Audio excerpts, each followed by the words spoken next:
गिबियावनो नोंथांमोननि निउस पर्टेलसिम आंनि गोसो गोरबोनि अननाय आरो सिबिनायखौ जासिग्रोनाय जाबाय। लोगोसे धेमाजि जिल्ला दुलाराय बर' फरायसा आफाद आरो सिमेन्ट दख्ला दुलाराय बर' फरायसा आफादनि जानानै जोङो नैबे दिनै निट आनजादाव उथ्रिसार जानो हानाय हरेन्द्रनाथ मोसाहारि बिफा फागुन मोसाहारि बिथांनि न'खराव जोङो बरायनाय हाबाफारि जों दान्दिसे लानाय जादों। बे बरायनाय हाबाफारियाव जोङो इतिमধ্যे जों बरायखांबाय। दा बेखौनो आङो बुंनो सानदों धेमाजि जिल्ला दुलाराय बर' फरायसा आफाद आरो सिमेन्ट दख्ला दुलाराय बर' फरायसा आफादनि जानानै दा जोंनि लाइमोन इउथ्स जे फैबाय थानाय जोंनि बर' फरायसाफोर बिथांमोनखौ जोङो फल' खालामनो थिनो जे जोंबो नैबे हरेन्द्रनाथ ब्रह्म मोसाहारि बिथाङा जे सासे जोंनि बर' माहारिनि गेजेराव थरसे गोजों हाथरखि अलंबारफोर बायदि जानो थांगासिनो दं।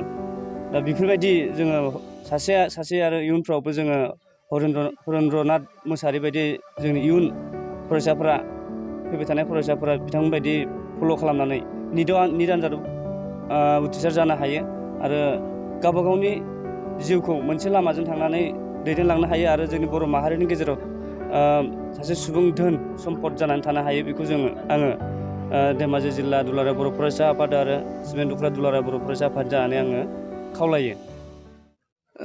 बयनिसिमबो खुलुमनायखौ जासिबाय। जों दिनै रामपुर गामिनि मानगोनां फागुन मोसाहारि सारनि सिथ्लायाव बर'नि माहारियारि आफाद फारियै दुलाराय बर' फरायसा आफाद, बर' थुनलाइ आफाद, बारग' BLT, बारग' NDB, खौसेथि बर' सुबुं आफाद गासै आफादफोरा जयै खौसेयै बिथांनि सिथ्लायाव जों नुजाफैदों। जाहोना जाहैबाय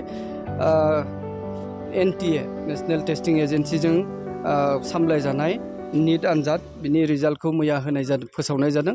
दा बे निट रिजाल्टआव फागुन मोसाहारि बिथांनि फिसाज्ला हरेन्द्रनाथ मोसाहारि बिथाङा 720 नाम्बारनि गेजेराव 618 नाम्बार लाखिनो हानानै अल इन्डिया 9399 रेंकआव बेयाव बिथाङा उथ्रिसारनो हादों आरो अल इन्डिया ST रेंक हिसाबै 85 रेंक मोनदों STआव अल इन्डियायाव।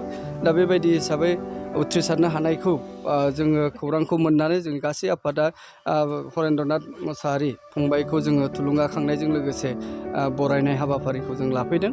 जोङो सानदों बिथांनि गारजेन आरो बिथां फरायसा बिथांमोना जाबायदि खस्थ' खालामदों बेखौ जों बाख्नायनांगोन। जाहोना जादों बिथांनि गारजेना जिहेथु सासे फोरोंगिरि आरो हरेन्द्रनाथ मोसाहारिखौ बिथाङा गावनि फरायसालियावनो क्लास 8सिम फरायहोदों बर' बिजोङाव। बिनि उनाव प्राइभेट बर' बिजों UN एकाडेमियाव बेवहाय फरायहोदोंमोन आरो बिनि उनावनो हायार सेकेन्डारिखौ पायनियार एकाडेमि बेवहाय फरायहोदोंमोन बाक्सायाव थानायाव। दा बेबायदि हिसाबै बर' बिजोंजों फरायनानैबो सासे मोजां रिजाल्ट लाखिनो हायो बेखौ हरेन्द्रनाथ मोसाहारिया फोरमान खालामदों। नंगौ बिथाङा फार्स्ट एटेम्पआव हायाखै, सेकेन्ड एटेम्पआव हादों, बेयो सैथो बाथ्रा। मानोना जिहेथु बेबायदि आनजाद होनायनि नलेज बिथांनि गारजेनावबो गैयामोन, फरायसानावबो गैयामोन। बेनिखायनो बेखौ बुथुमनायाव बिथांनो एसे सम लादों आरो बेबायदियैनो आवगायलांबाय थादों। आरो जों बेखौबो बुंनांगोन जे फागुन मोसाहारि सारा गावनि गथ'फोरखौ जाबायदि दिथा होदों बेखौ जों बाख्नायनांगोन। बिथाङा 2 गथ'खौ बर' बिजोङाव फरायहोदों आरो आं बेखौ मेनसन खालामनाङाबाबो खालामनो सानबाय। जिहेथु बिथांनि फिसाजोआ देग्लाय SSLC आनजादखौ बर' बिजोंजों उथ्रिदों आरो बे बर' बिजोंजों उथ्रिनायाव दुलाराय बर' फरायसा आफादजों मान बावजानाय कमल कुमार ब्रह्म देरहासार बान्थानि 2थि पजिसनखौ बिथांनि फिसाजोआनो लाखिनो हादों, ज्योति मोसाहारि। दा बेबायदि हिसाबै जोङो बिथांनि न'खरनिफ्राय बर'नि सासे सुबुं धोन आरो सुबुं सिबिसुला सुबुं जोनोम जागोन जों बेखौ मिजिंथिदों। आरो इयुन समाव हरेन्द्रनाथ मोसाहारिया सासे MBBS जानायजों लोगोसे सासे मोजां स्पेसियेलिस्ट डक्टर जानानै फैयो बेखौ जोङो मिजिंथिबाय। आरो आफा इसोरा जाहाथे हरेन्द्रनाथ मोसाहारिनि देहा सोलेरखौ मोजाङै मोजां लाखिनानै दावगालांनायाव बोर सारस्रिहरो बेखौनो आनान गसाइनिसिम आर'ज खालामनाय थाबाय। गोजोन्थों।